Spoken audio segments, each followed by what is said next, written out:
நமஸ்காரம். பி குரு சார்பாக நான் உங்கள் ஸ்ரீயாயர். இன்று நம்முடன் மீண்டும் திரிசக்தியார் இணைகிறார். போன வாரம் மிஸ் ஆயிடுச்சு, டிராவல்ல எங்களால பண்ண முடியல. வாருங்கள், அவரை அழைப்போம். நமஸ்காரம் சார், எப்படி இருக்கீங்க? நமஸ்காரம். நேயர்களுக்கு என்னுடைய அன்பார்ந்த வணக்கங்கள். சொல்லுங்க சார். தாவேக்காவுக்கும் கரூருக்கும் அப்படியே இந்த பந்தம் பயங்கர டைட்டா இருக்கும் போல் இருக்கு. 10ஆம் தேதி சீஃப் மினிஸ்டர் கரூருக்கு போயிருக்காரு. நேர்களே, நிறைய திடுக்கிடும் சம்பவங்கள் நடந்திருக்கு. இது இப்ப வரலும் கவர் பண்ணல. ஸ்கூப்னு நீங்க வச்சுக்கலாம், ஸ்கூப்ஃபுல் அனாலிசிஸ்னு வச்சுக்கலாம். எதுவா இருந்தாலும் திரிசக்தியார்கிட்ட நிறைய விஷயம் வச்சிருக்காங்க. பாக்கெட்ல அப்படியே ஃபுல்லா இருக்கு. ஒன்னொன்னா எடுத்து விட போறாரு. சார், கரூர்ல என்ன சார் நடந்தது? கரூர்ல வழக்கமான அந்த பிலிம் ஷூட்டிங் நடந்தது. மேடையில மாடுதான் நடந்ததுன்னு சொல்ல போறீங்களா? அந்த இவருடைய ஒரு துணுக்கு தோரண கலைஞரான எஸ்.சி. சேகர் சொல்லுவாரு, அங்க என்ன நடந்ததுன்னா மாடுதான் நடந்தது அப்படின்னு. நம்ம மாடுன்னு சொல்ல மாட்டோம் யாரையும். நம்ம என்ன சொல்றோம்னா, வழக்கமான அந்த பாணி தான் பின்பற்றப்பட்டது. அதாவது முதல்வர் அவருடைய பேச்சு சூப்பரா வந்திருந்தது. அதாவது ஒரு சினிமா ஹீரோ எப்படி பேசுவாரோ அதே மாதிரி அவர் பேசினாரு. அதை முதல்வர் பேசுவதாக மக்கள் நினைக்கவில்லை. அவர்களுடைய வழக்கமான ஹீரோ, மாஸ் ஹீரோவான தளபதி விஜய் அவர்கள் பேசுவதாக அந்த மாதிரி தான் ஒரு அடையாளத்தோட ஓட ஓட வேட்டையாடுவோம் அப்படி இப்படின்லாம் சொன்னாரு. கரூர்ல அதுல முக்கியமான சர்ச்சைக்கு அந்த பேச்சுக்கள்லாம் வழக்கமானதா அவர் எழுதி கொடுத்ததுதான் பேசினாரு. அது வழக்கமா கொஞ்சம் ட்ரையா இருக்கக்கூடியது. இந்த தடவை கொஞ்சம் சுவாரஸ்யமா இருக்க மாதிரி இருந்தது. அது பரவாயில்ல, எழுதி கொடுக்குறவங்க சுவாரஸ்யமா எழுதி கொடுத்துருக்காங்க. அவங்களுடைய இம்ப்ரூவ்மெண்ட்டு நம்ம பாராட்டுறோம். அவர் முதல்வர் அவரும் அது சுவாரஸ்யமா பேசினாரு, அவரையும் நம்ம பாராட்டுறோம். அதே சமயத்தில் இந்த அரசு வேலை கொடுத்தது பெரிய சர்ச்சையா இருக்கு. ஏன்னா அது நடந்த போது அது ஒரு கட்சி நிகழ்வு, கட்சி சம்பந்தமான நிகழ்வு.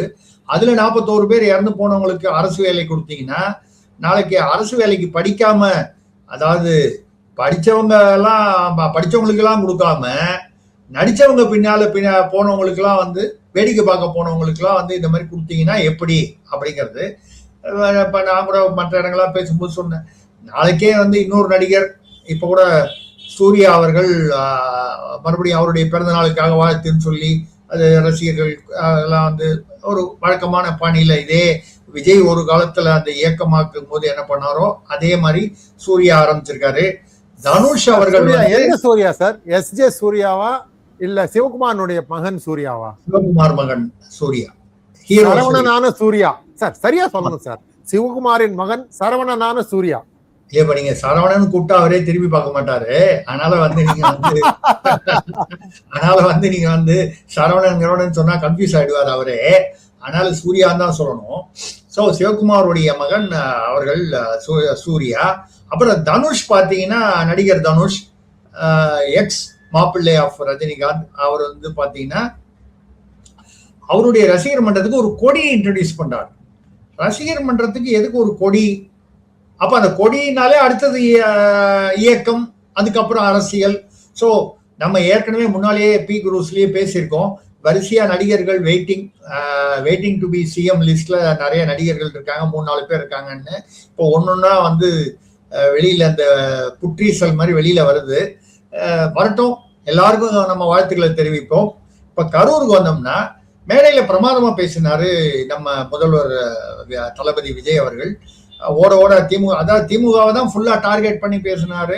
அது ஒரு இயல்பான விஷயம். ஏன்னா எதிர்கட்சின்னு இப்ப இருக்கக்கூடியதுல அதிமுக நீர்த்து போயிருக்கு.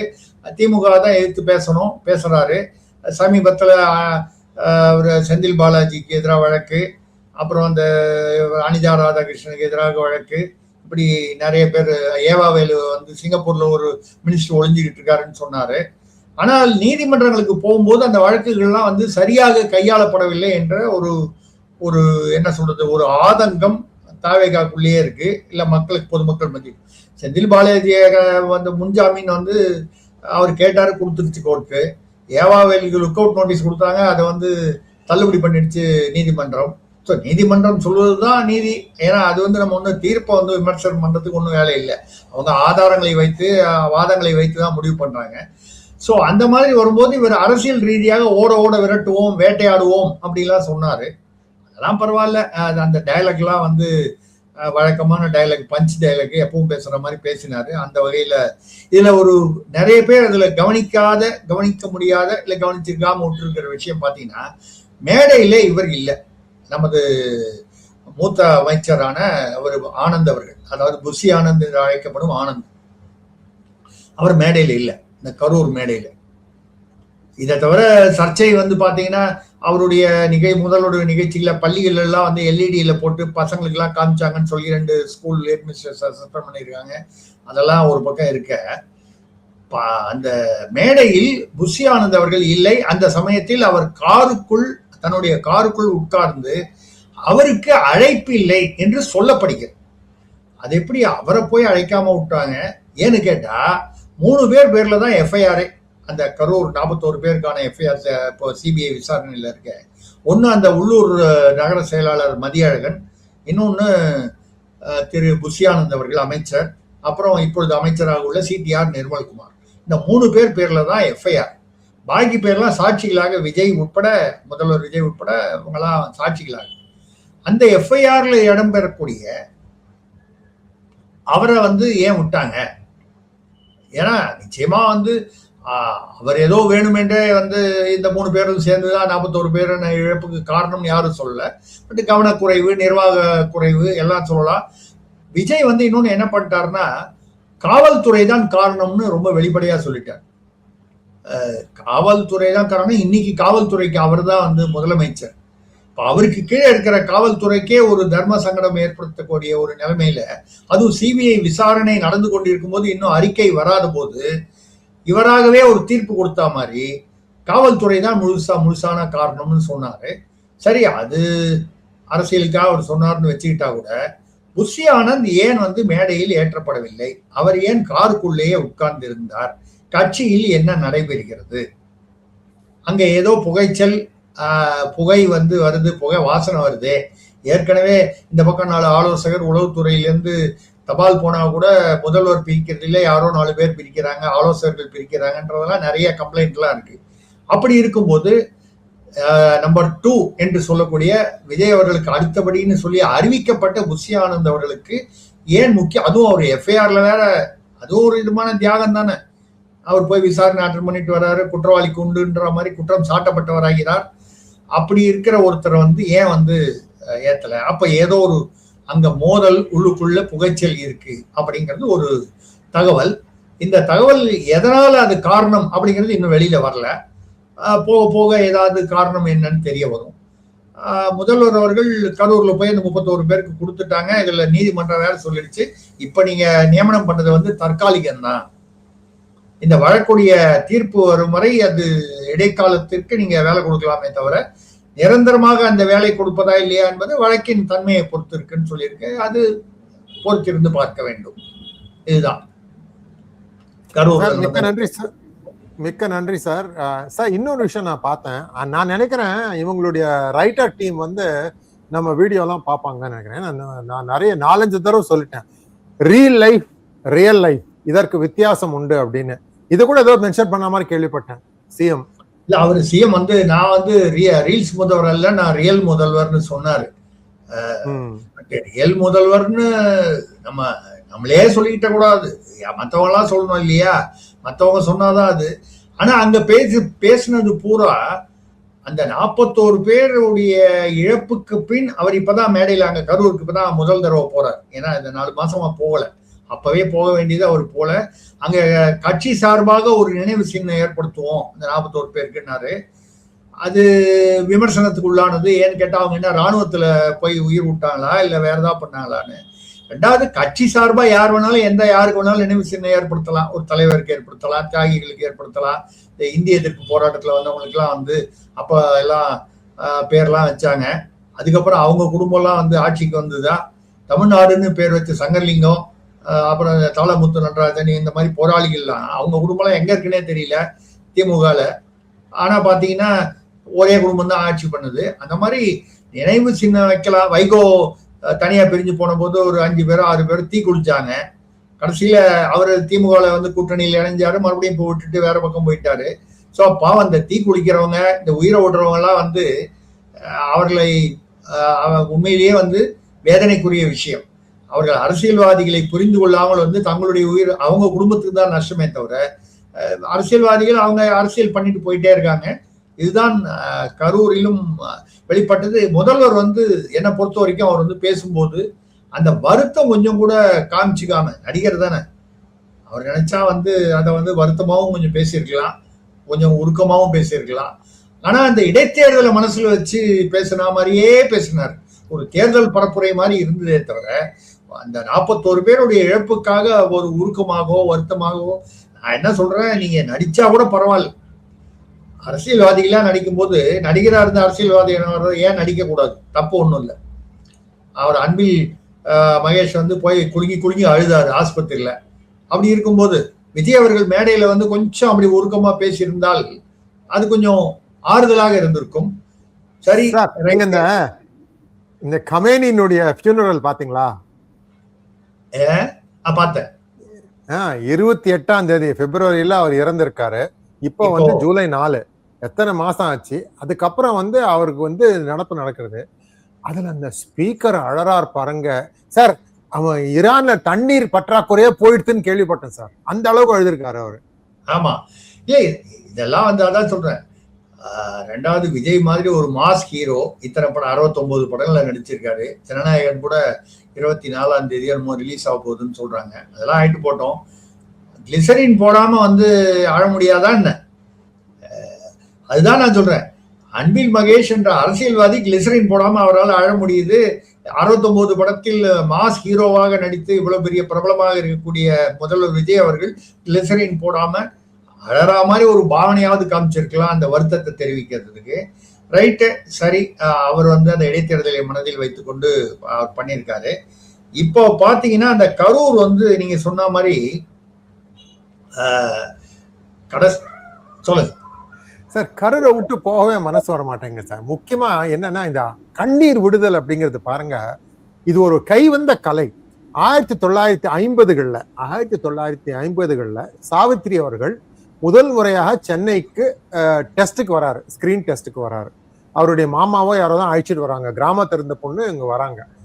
அந்த ஒரு பெரிய அந்த காலத்து பெரிய ஃபேமஸ் டைரக்டர் அந்த அம்மா கிட்ட கேட்கிறாரு, நீங்க வந்து இந்த டயலாக் சொல்லிட்டு உங்க கண்ணுல இருந்து 3 துளி வரணும் அப்படின்னு. இது தண்ணீர் வரணும், கண்ணீர் 3 துளி வரணும்னா அவங்க கரெக்டா கச்சிதமா அந்த டயலாக் சொல்லி கரெக்டா 3 துளிகள், 4 இல்ல 2 இல்ல. அந்த டைரக்டர் அசந்துட்டாராம். ஐயோ, இந்த மாதிரி ஒரு டேலண்ட் இந்த அம்மா கிட்ட இருக்கு அப்படின்னு. திஸ் இஸ் இந்த 50s. நீங்க வந்து நேர்களே உங்களுக்கு தெலுங்கு புரிஞ்சுன்னா மகாநட்டி அப்படிங்கிற ஒரு படம், அது வந்து சாவித்ரி அவர்களின் ஆட்டோபயோகிராபி. கண்டிப்பா பாருங்க, மிகவும் அருமையான படம் சார். Back to you. இல்ல, நீங்க சொல்றத பார்த்தா வந்து இன்னைக்கு இருக்கிற அரசியல்வாதிகள் அன்னைக்கு இருந்திருந்தா பேசாம சாவித்திரி அம்மாவை பிக்கப் பண்ணி சிஎம் ஆக்கியிருந்தா கூட ஆக்கியிருக்கலாம். அந்த பீரியட்ல அவங்களுக்கும் அரசியல் ஆர்வம் இல்லாம போச்சு. அன்னைக்கு இருந்த அரசியல்வாதிகளுக்கும் இது ஐடியா தோணவும் போச்சு. இன்னைக்கு வந்து பாருங்க, அவங்க வந்து அவங்களுடைய திறமையினால நடிச்சாங்க. இன்னைக்கு வந்து நடிப்பே வந்து அரசியலே நடிப்புன்னு ரெண்டுத்துக்கும் ஒரு மார்ஜின் ரொம்ப கம்மியாயிடுச்சு. இல்ல, இப்ப கரூர்னு சொல்லும் போது இந்த நம்மளுடைய நிகழ்ச்சியோட முடிவுல உங்களுக்கு ஒரு திடுக்கிடும் செய்தி ஒன்று சொல்ல போறேன். இது வரைக்கும் நீங்க கேள்விப்படாத ஒரு விஷயம். அப்படியா அப்படின்னு வந்து நம்மளுடைய நேயர்கள் வந்து ஆச்சரியப்பட இல்ல அதிர்ச்சி அடையக்கூடிய செய்தி. அதை கடைசியில வச்சுக்கோம். ஏன்னா எப்பவுமே இந்த மாதிரி ஆக்ஷன்லாம் வந்து கிளைமேக்ஸுக்கு தான் வரணும். ஆக்ஷன் படத்துல எப்பவுமே த்ரில்லர்ல வந்து கிளைமேக்ஸ். இப்ப கரூர்னு சொல்லும் போது பாத்தீங்கன்னா, இந்த கரூர்ல இப்ப இந்த விழா இந்த ஒரு முதல்வர் கலந்து கொண்ட அந்த நிகழ்ச்சி முடிஞ்சது. அதுல கூட இந்த தமாஷ் பாத்தீங்கன்னா, ஒரு தாவேகா தொண்டர், அது எம்ஆர் விஜயபாஸ்கருடைய சிஷ்யர், அவர் படத்தை மாட்டிக்கிட்டு 17-18 வயது இளைஞர் சைக்கிள்ல வரும்போது அவர் வந்து பாஸ் இல்லைன்னு சொல்லி உள்ள விடல. அந்த கியூஆர் கோடு போட்டு 5000 பேருக்கு தான் நிகழ்ச்சி விடலன்னு சொல்லி ஒரு டிஎஸ்பி கையை பிடிச்சி கடிச்சு விட்டாரு அவர். அப்போ தமிழ்நாட்டுல வந்து பாத்தீங்கன்னா டிஎஸ்பி அவர் கையே வந்து பிடிச்சி கடிச்சு அவர் ஓங்கி ஒரு 2 அரை விட்டு தான் அவர் கையை வந்து மீட்க முடிஞ்சது டிஎஸ்பியால. அவர் என்ன சொல்லியிருக்காருன்னா, அந்த பாஸ் இருக்கிறவங்க தான் அந்த இதை தாண்டி போக முடியும், அந்த பேரிகேட்டை தாண்டி. பாஸ் இல்லைன்னா அவர் தாவே ஐடி கார்டு எடுத்து காமிச்சிருக்காரு. அவரை உடலைன்னு டிஎஸ்பி கையை கடிச்சிட்டார். இப்படி இவ்வளவு என்ன சொல்றது முதிர்ச்சியோட இருக்காங்க தாவேகா தொண்டர்கள். டிஎஸ்பி கை சரி இப்ப கடிச்சார் இல்லையா, அப்பொழுது என்ன பண்ணிருக்கணும், முதல்வரோ இல்ல யாராவது ஒரு அமைச்சரோ இதை வந்து ஊசி உண்டா சார்? இதுக்கு ஏதாவது ஊசி உண்டா சார்? இதுக்கும் தொப்புளை சுத்தி 30 ஊசி எல்லாம் போட்டுக்கணுமா சார்? தொப்புளை சுத்தி 14 ஊசி 28 ஊசின்லாம் உண்டு அந்த காலத்துல. இப்போ வந்து அந்த டிஎஸ்பி போய் எங்க போய் என்ன ஊசி போட்டான்னு தெரியல. பட் கண்டிப்பா வந்து மனிதர்கள் கடித்தாலும் அது வந்து விஷம் தான். எப்படி ஒரு நாய் கடித்தாலும் அது விஷமோ அதே மாதிரிதான் பூனை கடிச்சா விஷமோ அதே மாதிரிதான் மனிதர் கடித்தாலும். ஏன்னா பல்லு பாக்டீரியா தானே. பாவம் அந்த டிஎஸ்பி, அவர் பேர் கார்த்திகேயன் பேரு, அவரு தஞ்சாவூர் டிஎஸ்பி, அவர் எங்கேயோ பணிக்கு வந்திருக்காரு, அவருக்கு கடிபடணும்னு இருக்கு. ரெண்டாவது கடிபட்டாலும் இது ரொம்ப பெருசா பேசவும் முடியாது, ஏன்னா ஆளுங்கட்சி. இப்படி ஒரு சூழ்நிலை. சரி அந்த தமாஷை விட்டுருவோம். கரூர்ல இப்ப சமீபத்தில் என்ன நடந்திருக்குன்னா, இந்த முதல்வர் கலந்து கொண்ட நிகழ்ச்சிக்கு தொடர்பு இல்லாதது இன்னும் நடந்திருக்கு. கரூரை சுற்றி உள்ள ஒரு 3084 அதாவது 3085 ஏக்கரா நிலம், அது வந்து ரயத்வாரி நிலம்னு சொல்லுவாங்க. ஆக்சுவலா கோயில் நிலம். எந்த கோயில்னு கேட்டீங்கன்னா விகுருதீஸ்வரர்னு ஒரு கோயில், எல்லாம் கரூரை சுற்றி இருக்கக்கூடியது. புகழிமலை பாலசுப்ரமணிய சுவாமி கோயில், அப்புறம் கல்யாண பசுபதீஸ்வரர் கோயில். இந்த 3 கோயிலுடைய நிலங்கள் சுமார் 25,000 கோடி ரூபாய் பொறுமானம் உள்ள நிலங்கள்.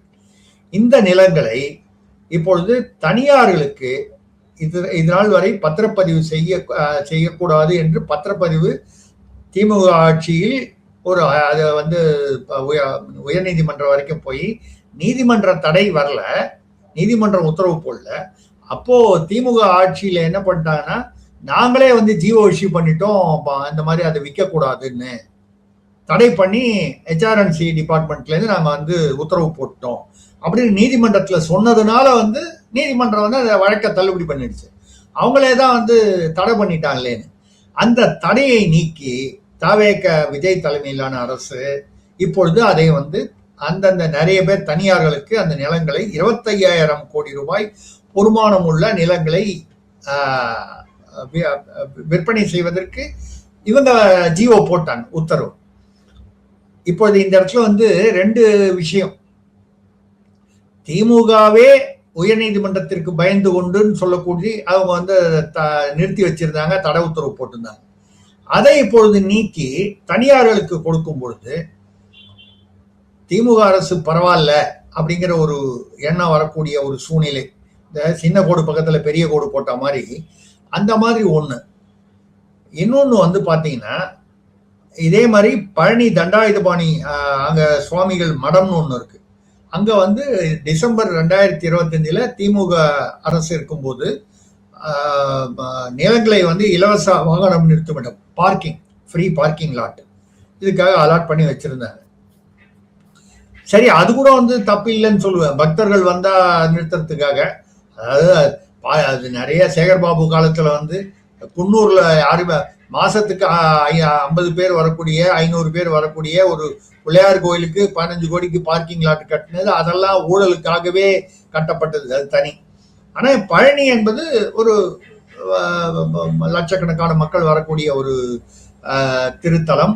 அந்த இடத்துல இந்த தண்டாயுதபாணி சுவாமிகள் மடத்தை சேர்ந்த 1.4 ஏக்கர்ஸ் நிலம், இந்த ஃப்ரீ பார்க்கிங் லாட்டை 2 தனி நபர்களுக்கு, அது 100 கோடி ரூபான்னு சொல்றாங்க, இல்ல மார்க்கெட் ரேட்டு 310 கோடின்னு சொல்றாங்க, அது எவ்வளவு கோடியாவனா இருக்கட்டும், அதை வந்து இந்த தாவேக அரசு பத்திரப்பதிவு பண்ணி வித்திருக்கு. இது வரும்பொழுது என்ன ஆகுதுன்னா, இந்துக்களுக்கு எதிரான ஒரு நிலையை இந்த அரசு எடுக்கிறதா அப்படிங்கிற கேள்வி வருது. இதே குற்றச்சாட்டு திமுக அரசின் மீது வைக்கப்பட்டது, தொடர்ந்து வைக்கப்பட்டது. ஹெச்ஆர்என்சியில வந்து அவங்களோட வேலையே அந்த இந்துக்களுக்கு எதிராக அந்த கோயிலுடைய பணத்தை வந்து தவறாக கையாள்வது, ஊழல் செய்வது என்பதுதான் வந்து குற்றச்சாட்டு. இப்பொழுது அதையே தான் இவர்களும் செய்கிறார்கள் அப்படின்னு வரும்பொழுது, இதுல வேற வந்து இதை வந்து ஆமாம்னு வந்து ப்ரூவ் பண்ற மாதிரி அமைச்சர் ராஜ்மோகன் அவர்கள் பள்ளிக்கல்வித்துறை, அவர் வந்து கரூர்ல வந்து முதல்வர் விஜய் மேடைக்கு வரும்போது அவர் தான் வந்து காம்பியர் மாதிரி, ஏன்னா ஒரு காலத்துல அவர் வந்து காம்பியரால இருந்திருக்காரு நிறைய பத்திரிகைகள் விழாக்கள்ல. அவர் வந்து துணை நடிகர் கூட, சில படங்களில் கூட தலை காட்டி இருக்கிறார் அவர் ராஜ்மோகன் அவர்கள். அவர் வந்து என்ன பேசுறாருன்னா, முதல்ல மக்களை பார்க்கும் பொழுது வணக்கம், தமிழர்கள் பொதுவா வணக்கம்னு சொல்றது எல்லாரும் பொதுவா சொல்லக்கூடிய விஷயம். அடுத்தது பிரைஸ் தி லார்ட், அதுக்கு அடுத்தது வந்து சலாம் அலைக்கும். இது எதற்காக இந்த கிறிஸ்தவர்கள், நீங்க சொன்னதுல வந்து தவறுன்னு சொல்லல, அப்ப வணக்கம்னு சொல்ற இடத்துல ஓம் நமச்சிவாயன்னு சொல்ற தைரியம் இருக்கா, இல்ல ஓம் நமோ நாராயணான்னு சொல்றதுக்கு இது இருக்கா, இல்ல ஏதாவது இந்து சம்பந்தமான ஒரு பெயர் சொல்ல? வணக்கம்ங்கிறது பொதுவான, ஏன் கிறிஸ்தவர்களா வணக்கம் சொல்ல மாட்டாங்களா? தமிழ்நாட்டில் உள்ள இஸ்லாமியர்களுக்கு வணக்கம்னா புரியாதா? இது எதற்காக வந்து இந்த சிறுபான்மையினருக்கான அப்படிங்கிற மாதிரி? அதே தானே திமுக என்ன தவறுகள் செய்கிறதோ அதே தவறுகளை கொஞ்சம் அந்த அந்த இதை வந்து அந்த டோனை வந்து வித்தியாசப்படுத்திக்கிறதே தவிர மற்றொரு இந்துக்களுக்கு எதிரான அப்படிங்கிற மாதிரி ஒரு இதை கொடுக்குறாங்க. இதுல வந்து அந்த பழனியில உள்ளதை ஜூலை 6ஆம் தேதி பத்திரப்பதிவு பண்ணி கொடுத்துருக்காங்க. இது விமர்சனத்துக்கு உள்ளாகி இந்து இயக்கங்கள், இந்து முன்னணி, இந்து மக்கள் கட்சி, எல்லா இந்து இயக்கங்களும் இதை வந்து எதிர்த்து விமர்சனம் செய்து கொள்கின்றன. இந்த இது இந்த இத கரூர்ல அந்த 3084 ஏக்கரும் சரி, அதுக்கு சொல்லப்படும் காரணம் தான் வந்து அரசு சொல்லும் காரணம் தான் தாவேக அரசு. இது வந்து கோயில் நிலம் இல்ல, விஜயநகர நாயக்காரர்கள் வந்து நாயக்க அரசு இருந்தபோது அவர்கள் இனமாக கொடுத்த நிலம். அது வந்து ரயத்வாரி என்ற வகையில் வர வேண்டும். இதை ஏதோ ஒரு பீரியட்ல வந்து தவறா வந்து கோயில் நிலம்னு எழுதிட்டாங்க. அப்படி பார்க்க போனா எல்லா கோயில் நிலங்களுமே யாரோ இனமாக நன்கொடையாக கொடுத்ததுதான். எங்க தாத்தா கூட வந்து கோயிலுக்கெல்லாம் நிலம் கொடுத்திருக்காரு. அதே மாதிரி எத்தனையோ நன்கொடையாளர்கள், அரசர்கள் மட்டும் இல்லாமல் பொதுமக்களை கூட கோயிலுக்கு நிலம் எழுதி வைக்கிற வழக்கம் உண்டு. அப்ப எல்லா இதுமே நன்கொடையா தான் வந்திருக்கும். அப்ப அதை ரயத்வாரின்னு சொல்லி அதுக்கு ஒரு பேர் மாற்றி இப்போ வந்து கோயில் நிலத்தை மறுபடியும் ரயத்வாரி ஆக்கி இப்படி இது பண்ணியிருக்காங்க.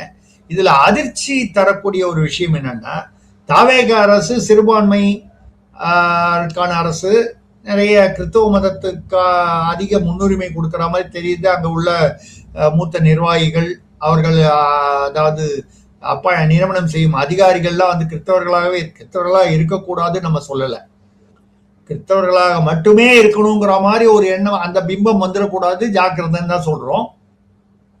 இதுல அண்ணாமலை அவர்கள் இதுல வந்து என்ன பேசியிருக்காருன்னு பாத்தீங்கன்னா கொஞ்சம் வித்தியாசமா பேசியிருக்காரு. பிஜேபியில இருக்கும்பொழுது, மாநில தலைவராக இருக்கும் பொழுது இந்த மாதிரி கோயில் நிலங்கள் வந்து வேற யாருக்கும் அந்த மாதிரி தானம் வெளியில அது தவறாக துஷ்பிரயோகம் செய்யப்பட்ட போது அவர் எப்படியெல்லாம் கொதிச்சு எழுந்து பேசியிருக்காரு, பேட்டி கொடுத்திருக்காருங்கிறது நம்ம நிறைய பார்த்துருக்கோம். எழுச்சியோட பேட்டி கொடுப்பாரு. அது என்ன இந்துக்கள்னா உங்களுக்கு இளிச்சவாயர்களா தெரிகிறதாலாம் நிறைய பேசியிருக்காரு. ஆனால் இப்பொழுது அவர் என்ன பேசியிருக்கிறார் என்றால், இந்த அரசு செய்தது வந்து விவசாயிகளுக்கு ஒரு நன்மை செய்திருக்கிறது, இதை நீங்கள் விவசாயிகளுக்கு செய்த நன்மையாக பார்க்க வேண்டுமே தவிர இதை கோயில்களுக்கு எதிரானதாக பார்க்கக்கூடாதுன்னு அண்ணாமலை பேசியது இப்பொழுது விமர்சனமாயிருக்கிறது. இன்னைக்கு கூட பொள்ளாச்சியில அவருடைய வீதி லீடர்ஸுடைய அந்த மாநாடு நடந்திருக்கிறது. மாநாட்டில் எதிர்பார்த்த அளவுக்கு கூட்டம் வரவில்லை என்று சொல்கிறார்கள். இருந்தாலும் ஏதோ கூட்டம் வந்திருக்கிறது. அவர் அதே மாதிரி 18 லட்சம் முதல்ல வந்து சேர்ந்தார்கள் என்று சொன்னார். அப்புறம் சில நாட்களிலேயே 18 வந்து 60 லட்சம் ஆகிவிட்டது என்று சொன்னார். நம்ம அரசியல்வாதிகளே நம்புவோம், நமக்கு வேற வழி இல்லை, நம்ம நம்பிதான் ஆகணும். நம்ம போய் அவர்கிட்ட லிஸ்டா கேட்க முடியும், 60 லட்சம் பேர் நீங்க ப்ரூவ் பண்ணுங்கன்னு எந்த அரசியல்வாதிகிட்ட கேட்க முடியும், அவர் எந்த கட்சியாக இருந்தாலும். அந்த வகையில் ஆனால் அவருடைய பேச்சில் வித்தியாசம் தெரிகிறது. பாஜகவில் இருக்கும்போது அவர் எடுத்த நிலைப்பாடுகள், இப்பொழுது அவர் எடுக்கும் நிலைப்பாடுகள், பாதை மாறி போகும்போது ஊரும் முந்தே சேராது, பழைய பயணங்கள் முடிவதில்லை, அதான். அப்போ நமக்கும் புரியுது பயணங்கள் இன்னும் முடிவடையவில்லை என்று புரியுது. ஊரும் ஆனா ஒண்ணு, அந்த பாட்டை கவனிக்கணும். பாதை மாறி போகும்போது ஊரும் வந்தே சேராது, டெஸ்டினேஷன் வராது, நீங்க எங்க போகணும்னு நினைக்கிறீங்களோ அங்க போக முடியாது என்று பாட்டுல இருக்கு. நம்ம சொல்லல, பாட்டை சொல்றோம், நம்ம கோட் பண்றோம். அந்த வகையில பாத்தீங்கன்னா இவர் பாதை மாறி போகிறாரோ. என்ன விஷயம்னா, இன்னைக்கு வந்து அந்த திராவிட கட்சிகள் தமிழ்நாட்டுக்கு என்ற ஒரு ஃபார்முலா இருக்கு. அது சிறுபான்மையினருக்கு ஆதரவா பேசணும், இந்துக்களுக்கு எதிராக பேசணும், கோயில்களுக்கு எதிராக பேசணும், கடவுள் இதுக்கு எதிராக பேசணும், இப்படி ஒரு ஃபார்முலா. உள்ளுக்குள்ள நீங்க ரகசியமா போய் அத்திவரதரை வெடிக்காத்தால விஐபி பாஸ் வாங்கிட்டு போய் பார்க்கலாம். திகால இருந்தாலும் பார்க்கலாம், திமுக இருந்தாலும் பார்க்கலாம். ஆனா வெளியில வந்து வேற மாதிரி பேசணும்.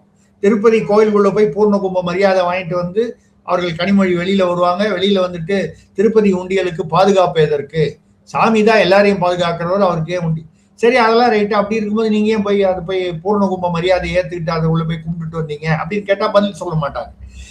அது வேறு இது வேறு சார், அது வேறு இது வேறு சார். கோயிலுக்குள்ள போன உடனே அவங்க பக்தி ஆயிடுறாங்க, அவங்க வந்து பக்தி ஆயிடுறாங்க. அங்க அது கோயிலுக்குள்ள அப்படியே ஒரு தெய்வீக நிலைமை சார். அது வெளில வந்ததுக்கு அப்புறம் வழக்கமான திமுக தொண்டர் ஆயிடுறாங்க. இல்ல, அதாவது நீங்கள் மனிதம் என்ற ஒன்றை போற்ற வேண்டும் என்றுதான் நம்ம எதிர்பார்க்கிறோம். வெறும் மதம் மட்டுமே நீங்க உங்க மனசுல இருக்கு அப்படின்னா, அதை தாண்டி மனிதம் என்று ஒன்று இருக்கிறது. ரெண்டாவது, உங்களுக்கும் மனசாட்சின்னு ஒண்ணு இருக்கு. ஒண்ணு கோயிலுக்கு கடவுள் மறுப்புனா போகாதீங்க, இல்ல வந்து பேசாம விட்டுருங்க, வெளியில வந்து எதுவும் பேசாமல் வரலாம். சரி, அது அவர்களுடைய பாணினா, இன்னைக்கு அண்ணாமலை அவர்கள் அந்த பாதையில் செல்ல ஆரம்பிக்கிறார் என்பது அதிர்ச்சிகரமாக இருக்கிறது. நம்ம வந்து விவசாயிகளுக்கு நிலம் கொடுப்பதை பத்தியோ, விவசாயிகளுக்கு வந்து நன்மை செய்வது பத்தியோ 1% கூட நம்ம அதை எதிர்க்கல.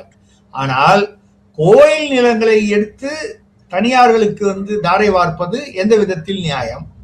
அப்படியே நீங்கள் வந்து குத்தகைக்கு விட்டாங்க அப்படின்னா கோயில் நிலத்தை வந்து அதுல இருந்து வர வருமானத்துலதான் கோயில் நடத்தணும், அதனால வந்து குத்தகைக்கு விட வேண்டியது, வாடகைக்கு விட வேண்டியதுன்னா நியாயம்.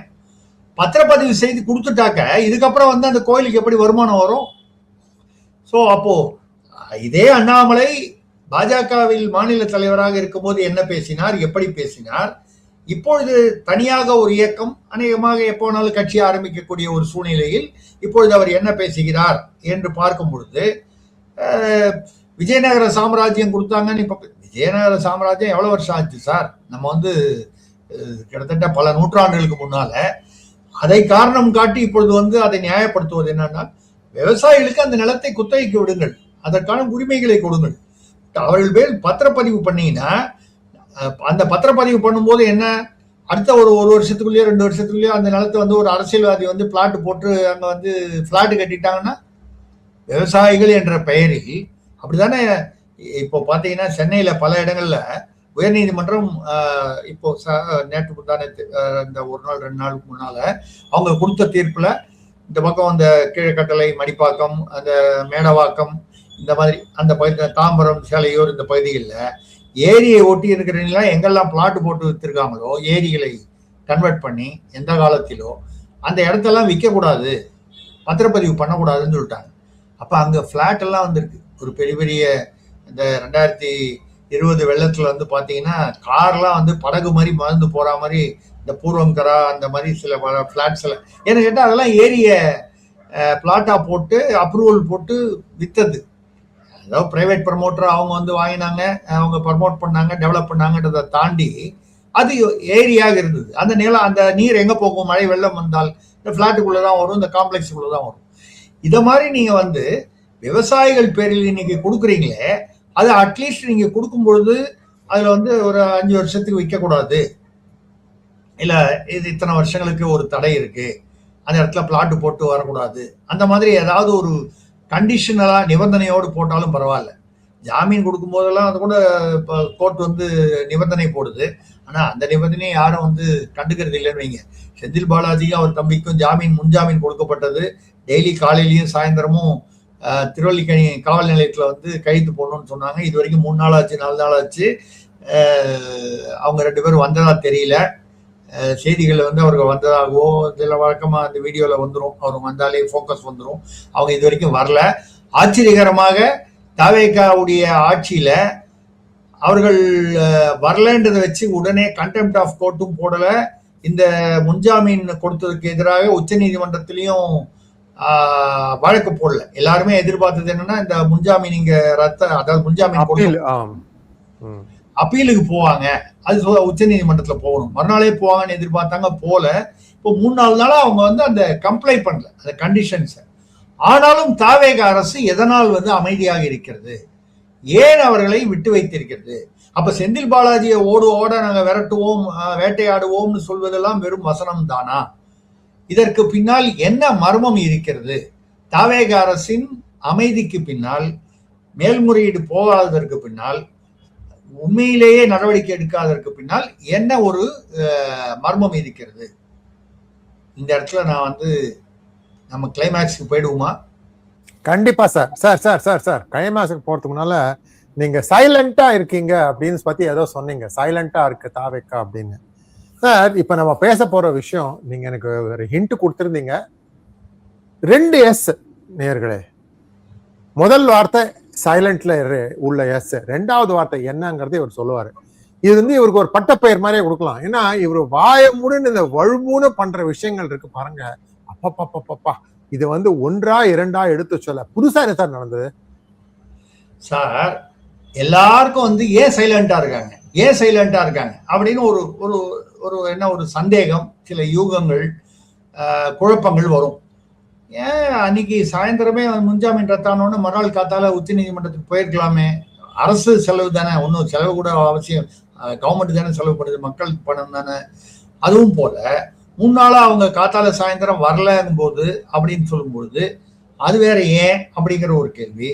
மறுநாளே பாத்தீங்கன்னா நீதிமன்றத்தில் ஏவாவேலு அவர்களுக்கு ஒரு அமைச்சர் சிங்கப்பூரில் போய் ஒளிந்து கொண்டிருக்கிறார்னு முதல்வர் விஜய் கரூர்ல பேசினாரு. அது ஏவாவேலு தாங்கிறது எல்லாருக்கும் ஓப்பனா தெரிஞ்ச விஷயம். அவர் ஏன் சிங்கப்பூர் போனாரு அதெல்லாம் அடுத்த விஷயம். அவருக்கே ஒரு பெரிய மெடிக்கல் காலேஜ் இருக்கு, ஹாஸ்பிட்டல் இருக்கு. அது இல்லாம ஏன் சிங்கப்பூர்ல போய் ட்ரீட்மெண்ட் எடுக்கிறாரு, அவருடைய சுய உரிமை விருப்பம்னு கூட சொல்லலாம். அவங்க கூட சொல்றாங்க அது வந்து முன்னாலேயே பிளான் பண்ணப்பட்ட ட்ரிப்பு, இது வந்து புதுசா அந்த ரெய்டுக்கு அப்புறம் புக் பண்ணது இல்லை, ரெய்டுக்கு முன்னாலேயே புக் பண்ணதுன்னு இருக்கலாம். இப்போ அவர் வந்து வந்தவுடனே அவர் கைது செய்யப்படுவார்லாம் சொன்னாங்க. அவர் வந்து சேர்ந்துட்டாரு. அவர் பாருங்க, அது திமுகவுக்குன்னு ஒரு ஃபார்முலா இருக்கு பாருங்க. அவர் என்னைக்கு வராருன்னு சொல்லி எல்லாம் ஒரு பெரிய ஒரு பரபரப்பா அவர் சென்னையிலோ பெங்களூர்லோ அவர் வந்து விமானத்திலிருந்து இறங்கிய விட அவர் கைது செய்யப்படுவார்னு மீடியாலாம் பரபரப்பா இருந்தது. அவர் ஒரு நாளைக்கு முன்னாலேயே வந்து பத்திரமா வீடு போய் சேர்ந்துட்டார். இதுதான் திமுக சார். அப்படின்னா அவர் இந்த சிகை அலங்கார விற்பனரை பார்க்கலையா? அப்போ யாரு அவரா? அதெல்லாம் பார்க்கல. அவர் வந்து போயிட்டு வந்துட்டாரு, பத்திரமா போயிட்டு வந்துட்டாரு. அவரு அதுவும் ஒரு கை வரும் இல்லையா? அது மாதிரி ஒரு சிகையை மாற்றி கொண்டீங்கன்னு வச்சுக்கோங்களேன். அப்போ வந்து போலீஸ்ல வந்து மக்களுக்கு எல்லாம் தெரியும், ஆனா போலீஸ் மட்டும் தெரியாது. அது மாதிரி ஒரு நிலைமையில இருக்கலாம் இல்லையா? அது வந்து நீங்க வந்து அந்த தனிப்படையா இருந்தாதான் தெரியாது. நீங்க சாதாரணமா இருந்தா தெரிஞ்சிடும். பொதுமக்களுக்கு எல்லாம் தாராளமா கண் தெரியும். ஆனா தனிப்படை காவல்துறையில தனிப்படையா இருந்தா மட்டும் அவங்களுக்கு பாவம் கண்ணை கட்டி விட்டுருவாங்க. அவங்களுக்கு கண்ணுக்கு முன்னால ஒரு மை போட்டா மாதிரி, வசியம் பண்ண மாதிரி அவங்களுக்கு வந்து யாரை தேடுறாங்களோ அவங்களை தவிர எல்லாரும் கரெக்டா தெரிவாங்க. அது அந்த ஃபார்முலா வந்து நமக்கு தெரியும். அது திமுக ஆட்சியில நம்ம பழக்கப்பட்டு போயிட்டோம். இப்போ வந்து நீதிமன்றம் வந்து அவங்களுக்கு கொடுக்கப்பட்ட ஆதாரங்கள், வாதங்களை வைத்துதான் முடிவெடுக்கிறாங்க. அதனால நீதிமன்ற தீர்ப்பை பத்தி நம்ம சொல்ல முடியாது. அது திமுகவுக்கு சாதகமாக வந்தது என்றால் அந்த ஆதாரங்கள், அந்த வழக்கு வாதங்கள் சரியாக இல்லை தாவேக அரசின் சார்பில். அப்படி என்ன தாவேக அரசு வழக்கறிஞர்களுக்கெல்லாம் வந்து திறமை இல்லையா அப்படின்னு பார்த்தா அப்படிலாம் ஒன்றும் இல்லை. நிறைய சீனியர் கவுன்சில்லாம் இவங்க பக்கம் வந்திருக்காங்க, அவங்க இருக்காங்க, அவங்களுக்கு பதவிகள் கொடுக்கப்பட்டிருக்கிறது. அதாவது கட்சி சார்புன்னு இல்லாமல் பிரபலமான புகழ்பெற்ற சீனியர் வழக்கறிஞர்கள் இருக்காங்க.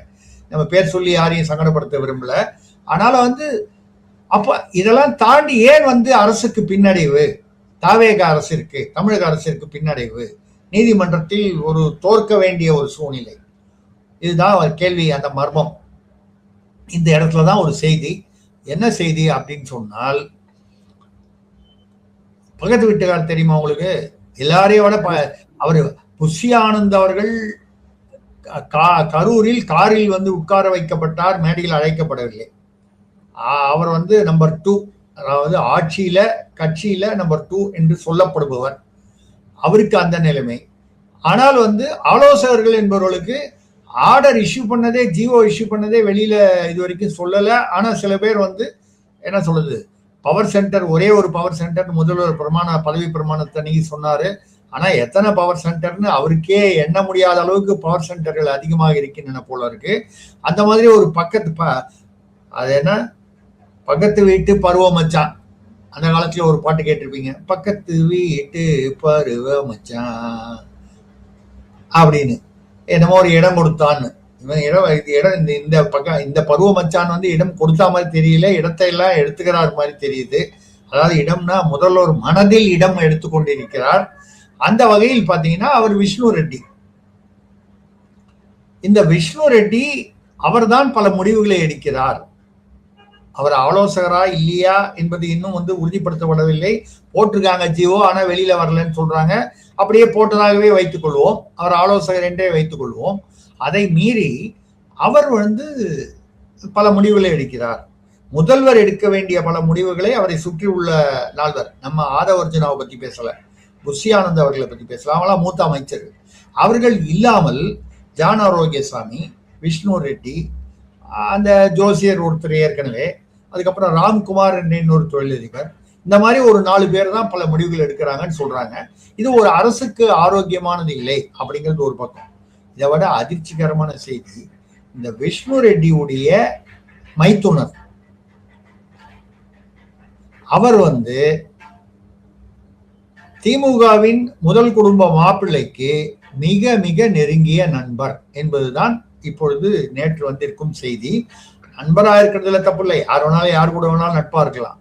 அதனால் அந்த விஷ்ணு ரெட்டி மூலமாக மாப்பிள்ளை சபரிகிரீசா எங்கள் நாயகா அப்படிப்பட்ட பெரிய மாப்பிள்ளை அவர் தனக்கு வேண்டிய அதிகாரிகளை, ஐஏஎஸ், தனக்கு என்றால் திமுகவுக்கு நெருக்கமான அதிகாரிகளை, ஐஏஎஸ் ஐபிஎஸ் அதிகாரிகளை எந்த இடத்தில் உட்கார வைக்க வேண்டுமோ விஷ்ணு ரெட்டியின் மைத்துனர் மூலமாக, விஷ்ணு ரெட்டி மூலமாக இதை நடத்தி கொண்டிருக்கிறார். இதை நீங்க என்ன திடீர்னு திருசக்தியார் ஏதோ பரபரப்புக்காக ஒரு குண்டை தூக்கி போடுறாரு, இப்படிலாம் உண்மையா இருக்குமா அப்படின்னு கேட்கும்போது, இதுக்கு அலைண்டா, இதுக்கு சம்பந்தப்பட்ட ஒரு செய்தி நேற்று இரவுன்னு நினைக்கிறேன், திருமாவளவன் ஒரு பேட்டி கொடுத்திருக்காரு. எதற்கெடுத்தாலும் திருமாவளவன் தான் சொன்னாரு, திருமாவளவன் தான் சொன்னாருன்னு எல்லாரும் என்ன கேள்வி கேட்கிறாங்க, திட்டுறாங்க. அருண் ஐபிஎஸ், அதாவது சட்ட லஞ்ச ஒழிப்பு, அதுல அருண் ஐபிஎஸ் உட்கார வச்ச போது, அந்த பதவியில் அவரை நியமனம் பண்ண போது திமுகவுக்கு நெருக்கமானவரை எப்படி தாவேக அரசு முக்கியமான சென்சிட்டிவ் பதவியில் உட்கார வச்சதுன்னு சொல்லி திருமாவளவன் தான் பரிந்துரை செய்தார் என்று என் பெயரை சொல்கிறார்கள். அவர் ஒரு தலித் என்பதற்காக திருமாவளவன் பரிந்துரை செய்தார் என்று சொல்கிறார்கள். நான் தலித்னு சொல்லி இது வரைக்கும் யாரையுமே நான் ரெக்கமெண்ட் பண்ணதில்லை. என் பேர்ல அனாவசியமா பழி போடுறாங்க, நான் யாரையுமே ரெக்கமெண்ட் பண்ணல, அருணையும் பண்ணலன்னு சொல்லியிருக்காரு. அது அவர் உண்மையை சொல்லியிருப்பார் என்று நாம் எதிர்பார்க்கிறோம். இப்பொழுது நமது கேள்வி என்னவென்றால், திருமாவளவன் வெளிப்படையாக நான் அருணை ரெக்கமெண்ட் பண்ணலங்கிறார். நம்ம அருண் என்ற தனிப்பட்ட ஒரு அதிகாரிக்கு நமக்கு ஒன்றும் சம்மந்தம் இல்லை. நம்ம சொல்றது பொதுவாக சில அதிகாரிகளை திருமாவளவன் சொன்னார், அதுல அருண் ஒரு உதாரணமாக சொன்னார், நான் சொல்லலைங்கிறார் அவர். அப்ப யார் சொல்லி? திமுகவுக்கு நெருக்கமான அதிகாரிகள், அருண் மட்டும் நம்ம சொல்லல, இன்னும் பல அதிகாரிகள். ஏற்கனவே திமுக ஆட்சியில் இருந்த சில அதிகாரிகள் இன்னைக்கு அமைச்சர்களுக்கு பிஏவாக, ஐஏஎஸ் பிஏவாக வந்திருக்கிறார்கள். திமுக ஆட்சியில் மிக நெருக்கமாக இருந்த ஐஏஎஸ் அதிகாரிகள் இப்பொழுது உள்ள தாவேக அமைச்சர்களுக்கு ஐஏஎஸ் பிஏக்களாக நியமிக்கப்பட்டிருக்கிறார்கள். அப்படி வரும்பொழுது இவங்கெல்லாம் எப்படி தாவேக நியமிக்குது அப்படின்னு ஒரு மர்மம் ஒன்று நிலவந்தது. இந்த மர்மத்திற்கு இப்பொழுது விடை கிடைத்திருக்கிறது. விஷ்ணு ரெட்டியின் மைத்துனரும் திமுகவின் முதல் குடும்ப மாப்பிள்ளையான சபரீசனும் மிக நெருக்கமான நண்பர்கள். அதனால் பல அதிகாரிகளை நியமிக்கும் அந்த திமுகவுக்கு நெருக்கமான அதிகாரிகள், வேண்டிய அதிகாரிகள் தாவேக அரசில் அமைவது மட்டும் இல்லாமல், தாவேக அரசில் என்ன நடக்கிறது, காவல்துறை என்ன நினைக்கிறது, உளவுத்துறை என்ன நினைக்கிறது என்பது முதல்வருக்கு தெரிவதற்கு முன்னால் திமுகவிற்கு தெரிந்து விடுகிறது. அதனாலதான் நீதிமன்றங்கள்ல வழக்குகள் இவங்க எதிர்பார்த்த அளவுக்கு போகல. முதல்வர் விஜய் என்ன எதிர்பார்த்தாரு? கரூர் போகும்போது செந்தில் பாலாஜியை கைது பண்ணிட்டாக்க, அவரையும் அவன் தம்பியும், அது அவருக்கு அரசியல் ரீதியாகவும் ஒரு தார்மீக ரீதியாகவும் மிகப்பெரிய வெற்றியாக இருக்கும். அப்படியே முயற்சி பண்ணி அது தோத்து போச்சு. ஏவாவேலுக்கு லுக் அவுட் நோட்டீஸ் போனா அது தோத்து போகுது. அப்ப இதுக்கெல்லாம் என்ன காரணம்? ஏன் வழக்காடும் திறமை இந்த அரசுக்கு இல்லாமல் போய்விட்டதான்னா இல்ல, இவங்க என்ன வழக்காட போறாங்கன்றது ஏற்கனவே அந்த பக்கம் தெரிஞ்சிடுது. அதாவது கொஸ்டின் பேப்பர் லீக் ஆயிடுச்சு. லீக் ஆனா அங்க அதுக்கேற்ற மாதிரி அவங்க வாதங்களை வைத்து விடுகிறார்கள்.